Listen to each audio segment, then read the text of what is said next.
నా పేరు సురేష్ కుమార్ అండి.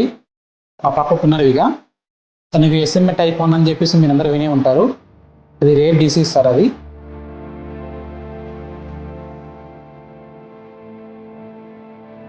దానికోసం మేము క్రౌడ్ ఫండింగ్ నుంచి అమౌంట్ కలెక్ట్ చేసి అందరు సపోర్ట్ తీసుకొని ముందుకెళ్ళాలనుకుంటున్నాము. ఖచ్చితంగా అందరు సపోర్ట్ చేయండి, మా పక్కన కాపాడండి. సేవ్ పునర్విక.